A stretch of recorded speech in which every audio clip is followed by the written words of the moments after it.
Well, you come into life with advantages that will disgrace you if your success is mediocre. That was the warning issued by founding father John Adams, our nation's first vice president and second president, to his eldest son, John Quincy Adams. So get this, folks. Afraid his son would start to believe that simply being the son of America's vice president was some kind of personal achievement, John Adams wrote his oldest child a letter as a reminder that the bar was higher for him, not lower, because the debt that the Adams family owed our fledgling nation was so great. You come into life with advantages that will disgrace you if your success is mediocre. Now, John Quincy Adams, he got the message. He would go on to serve as Secretary of State and would eventually become this nation's sixth president.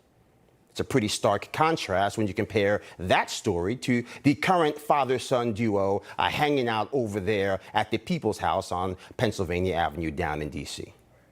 A White House with alleged corruption one day and cocaine the next, with confusion everywhere in between. I bring it up because it's a reminder that what we are witnessing from the current First Family is not normal. And I bring it up because while John Adams famously died on the birthday of the nation he helped bring into existence on July 4th, 1826, the challenge he issued to his son is one we must all accept if we want the dream of 1776 to endure. You see, absent the grace of our Creator, if you are fortunate enough to call the United States of America home, you have already been granted the greatest advantage in the history of the world. And the only thing more tragic than the death of our American dream would be part of the generation responsible for killing it. So let us rediscover that 1776 mindset, not just the pros, but the vision to recognize the dangers growing in our midst.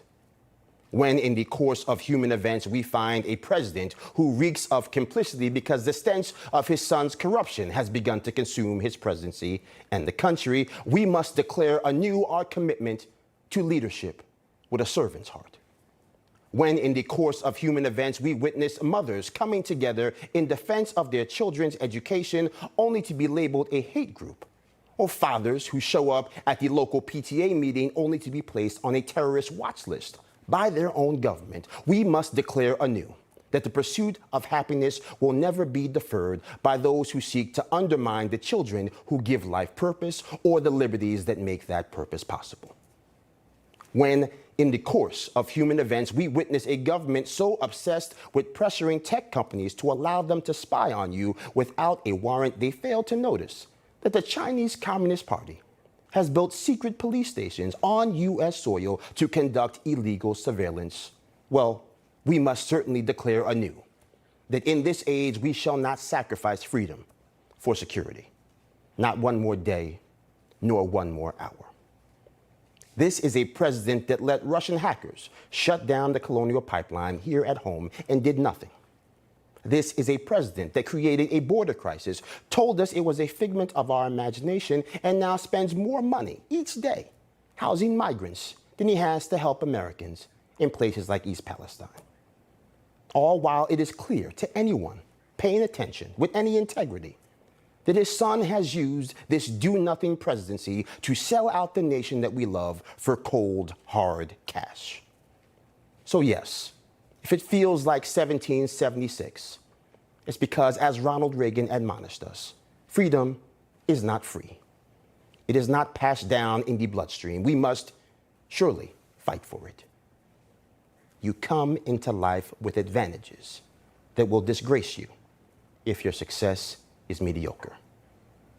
It is time to heed the message. It is time for those of us who love freedom to answer the call of our nation for liberty.